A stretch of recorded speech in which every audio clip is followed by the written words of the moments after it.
Hola amigos, ¿cómo están? Bienvenidos sean todos nuevamente a Cabeza Levantada. En el video del día de hoy hablaremos acerca de 3 partidos, pero estos 3 partidos tienen un denominador común. Todos los equipos que sumaron puntos podemos decir que tuvieron un poquito así de suerte. Pero antes que nada, te invitamos a que te suscribas al canal, a que dejes tu like y por supuesto que actives las notificaciones para enterarte de todo lo que tenemos para ofrecerte en esta pequeña y humilde comunidad. En principio tenemos que contar la acción que sucedió en el José Amalfitani entre Vélez Sarsfield y Talleres de Córdoba. Podemos decir que en la previa era un equipo, el de Vélez Sarsfield, que contaba con la localía, pero que se enfrentaba a un equipo con fuerzas igualadas, si se quiere, con una propuesta bastante similar y en lo que podría llegar a haber sido un partido de palo y palo. Pero después, en la acción, podemos decir que Talleres de Córdoba, en líneas generales, fue el superior. Podemos decir que fue el que más se destacó, fue el que contó con las mejores chances de cara al arco de Montero, que no solamente tuvo una excelente labor, sino que también lo viene haciendo muy bien desde el debut de Vélez ante Instituto de Córdoba. Me parece que es un acierto de Guillermo Barros Esqueloto, que por supuesto hay que darle la derecha en ese cambio de mando entre Marchiori y Montero. Pero Vélez tiene algunas cositas que tienen que ajustar, sobre todo la salida desde el fondo, los desacoples defensivos que también son alarmantes. Me parece que sufrió bastante Jano Gordon, también sufrieron por el sector izquierdo. Le costó un poquito en la creación, más allá del buen partido de Manu Lanzini, que tuvo algunos destellos del viejo Lanzini de la selección argentina y del West Ham. Me parece que está empezando a reencontrar un poquito su nivel. Podemos decir que Talleres de Córdoba, desde el principio del partido, fue el que tomó las iniciativas primarias, por lo menos desde el ofensivo. Y contó con la apertura del marcador a través de Augusto Schott. Después Vélez, a través de su búsqueda, intentó por algunos medios sin muchas ideas, con algunas cositas de Lanzini, algunas aproximaciones de Brian Romero, y llega al empate a través de un tiro libre bien ejecutado por Manu, y creo que con un poquito de complicidad de Herrera termina convirtiéndose así el empate para el velezano. Talleres en la búsqueda tuvo varias oportunidades en los pies de Rick, sobre todo.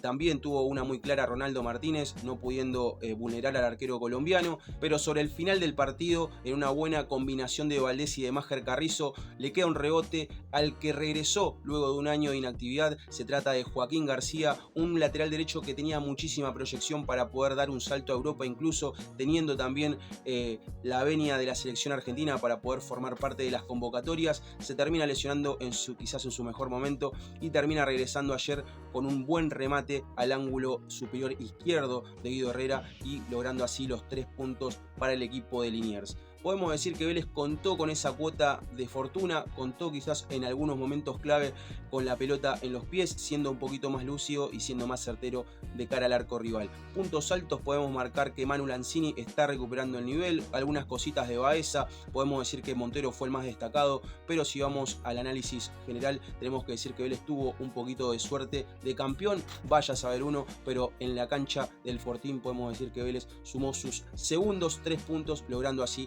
su marca perfecta, sumando ya 2 victorias en este campeonato, ya habiendo disputado justamente 2 fechas. La acción continuó en el Víctor Antonio Legro Tagle. Después de 42 años, Gimnasia de Mendoza vuelve a disputar un partido en primera división, y me parece que lo hace de la mejor manera ante San Lorenzo de Almagro. Aquí también cuenta un poquito el tema de la cuota, la fortuna que tiene que tener un equipo quizás para ganar algunos puntos cuando el partido no se pone o no se da de la mejor manera, y me parece que si vamos también a la cuestión de merecimiento, creo que Gimnasia de Mendoza se queda con las manos vacías, quizás de una manera injusta. ¿Por qué lo digo? Porque San Lorenzo tuvo muy pocas aproximaciones, sigue careciendo de profundidad, sobre todo en los últimos metros de la cancha, con un cuello demasiado aislado, algunos destellos de Gulli, algunos destellos también de Cerruti, algunas escaladas de Herrera o también de Teo Rodríguez Pagano, pero paremos de contar. Por el lado de Gimnasia de Mendoza podemos decir que hubieron varios puntos altos. Me gustó el trabajo de Imanol González en la defensa, también lo que hizo el lateral derecho Paredes, que me parece un jugador interesante. También interesante el trabajo de Valentino Simoni en la delantera, buscando generar espacios, pivoteando pelotas, haciendo algunos movimientos interesantes, y me parece que es importante seguirlo porque es un 9 que tiene presente y que seguramente tenga un futuro por delante bastante importante. Pero el jugador que más se destacó, por lo menos a lo largo del partido, se trata del extremo izquierdo Ceballos, ex jugador de Boca, que se nos fue perdiendo de la órbita por diferentes préstamos que se fueron dando, pero hace algunos años atrás ustedes recordarán cuando debutó en primera de Boca con la camiseta número 50, aquel extremo picante de pie izquierdo. Me parece que tuvo un muy buen rendimiento y fue un problema para San Lorenzo cada vez que encaró. Después de eso podemos decir que San Lorenzo contó con esa cuota de suerte que se necesita a veces para ganar los partidos, y a través de un desborde de Alexis Cuello, que termina siendo determinante en cada una de las presentaciones del Ciclón, termina asistiendo a Diego Erazo, a Lukaku Erazo, que termina empujando prácticamente sin oposición ante un arco vacío y sumando así los 3 puntos que San Lorenzo se trae de Mendoza. Podemos decir que a lo largo de estos últimos meses que hemos visto a San Lorenzo de Almagro ha tenido siempre la misma problemática, que es no ser eficiente en los últimos metros, no tener tanta imaginación para poder ser profundo, y me parece que es un punto que Damián Ayude tendrá que trabajar y mucho para poder lograr un San Lorenzo mucho más sólido y más convincente. En último turno tenemos que mencionar que Independiente visitaba en el Marcelo Bielsa a Newell's Old Boys de Rosario, y más o menos también los mismos problemas que hemos visto en el primer partido. Algunas cositas que son interesantes de ver en Independiente: la intensidad, la búsqueda de recuperar alto la pelota, en fin, algunas sentencias importantes y positivas en el equipo de Gustavo Quinteros, que me pareció que en todo momento estaba acelerado. Y no solamente eso, sino que también está impreciso con la pelota. Se lo vio a Rodrigo Fernández Cedrés. Es un jugador recuperando la pelota y hasta incluso rematando muchas veces desde afuera, y otro distinto cuando tiene la pelota en los pies. Un partido para el olvido con la pelota en los pies. También le había pasado algo similar contra Estudiantes de La Plata, y es un despropósito y una pena, siendo que es un número 5 muy interesante, por lo menos desde la recuperación y el posicionamiento, pero desde la distribución del balón me parece que está un poquito carente de, por lo menos de concepto, para poder ubicar bien a sus compañeros. Un partido bastante flojo, también un partido bastante flojo de la defensa. Me pareció llamativo el rendimiento de Kevin Lo Mónaco, que muchas veces arriesgó de más saliendo desde el fondo, incluso ganándose una amarilla en principio y después perdiendo una pelota contra el Zorro Cócaro que pudo haber sido un gol para el equipo de la dupla Orsi Gómez. Podemos decir que del lado de Newell's fue una insistencia constante de ganar los duelos aéreos, y me parece que terminó siendo quizás lo más importante mostrado por los rosarinos, que por lo menos a mi punto de vista, pasando rápidamente por el partido, han tenido por lo menos 5 chances para lograr un gol a través de la pelota parada o de los centros cruzados. Independiente sufrió demasiado, se puede decir, esta cuestión, porque por lo menos en 2 oportunidades Saúl Salcedo ganó en las alturas.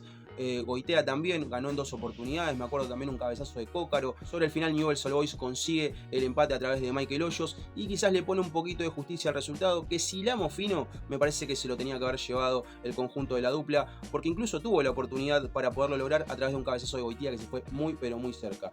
Independiente, como lo había mencionado en la reacción anterior, es un equipo verde, es un equipo que le falta mucha maduración en muchos aspectos del juego, muy flojo en el nivel defensivo, muy flojo en la salida, flojo y desacoplado para poder intervenir en la presión, y me parece que sobre todas las cosas está muy impreciso en algunos puntos clave, que por ejemplo son en la generación de juego y sobre todo por los extremos, que prácticamente siempre terminan finalizando la jugada de la misma manera.